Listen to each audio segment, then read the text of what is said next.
Hi friends, welcome to our channel. இன்றைக்கி நம்ம வீடியோவில் என்ன பார்க்க போகிறோன்னா ராகி பால் தான். ராகி பால் வந்து குழந்தைக்கு ரொம்பவே நல்லது. நம்ம தாய்ப்பாலுக்கு நிகரான ஒன்று ராகி பாலும் தான். நம்ம தாய்ப்பால் எப்படி கொடுக்குறோமோ அதே மாதிரி தான் ராகி பாலோட சத்தும் அதிகமாக இருக்கும். நீங்கள் எல்லா குழந்தைங்களுக்கும் இதை ட்ரை பண்ணி கொடுங்க. அதுக்கு முன்னாடி நம்ம சேனலை சப்ஸ்கிரைப் பண்ணாத சப்ஸ்கிரைப் பண்ணிக்கோங்க. பக்கத்தில் இருக்க பெல் ஐக்கானை ப்ரெஸ் பண்ணிக்கோங்க. நான் ராகியை வந்து நைட்டே ஊற வச்சுட்டு நல்லா வாஷ் பண்ணிக்கோங்க. மார்னிங் எழுந்ததுக்கப்புறம் அதை நல்லா வந்து வாஷ் பண்ணிவிட்டு திரும்பவும் வந்து நம்ம ஒரு மிக்ஸி ஜாரில் போட்டு நல்லா ஒரு பால் பதத்துக்கு நீங்கள் அரைச்சிட்டு அதுக்கப்புறமா அதை வடிகட்டிக்கோங்க. வடிகட்டும் போது ஒரு ஒயிட் கலர் துணியில் வந்து நீங்கள் வடிகட்டிக்கோங்க. இது நான் ஆல்ரெடி வடிகட்டதுனால எனக்கு அந்த துணியோட கலர் வந்து சேஞ்சஸ் ஆகிடுச்சு.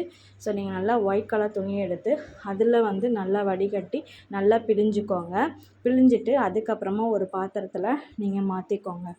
ஏன்னா இப்போ நீங்கள் வந்து துணியில் வடிகட்டினா அதில் இருக்கிற அந்த லைட்டாக அந்த பிசிறுலாம் இருக்கும் இல்லையா, அதெல்லாம் வந்து கம்ப்ளீட்டாக வந்து துணியிலே வந்துடும். நீங்கள் ஃபில்ட்ரு பண்ணி வச்சுருந்தா கூட அந்தளவுக்கு இதுவாகாது. துணியில் வச்சு நல்லா பிழிஞ்சிட்டு பாத்திரத்தை வச்சு லைட்டாக அடி பிடிக்காமல் சிம்மில் வச்சு இந்த மாதிரி கூழ் பதத்துக்கு நீங்கள் காய்ச்சிக்கிட்டு வந்துடுங்க.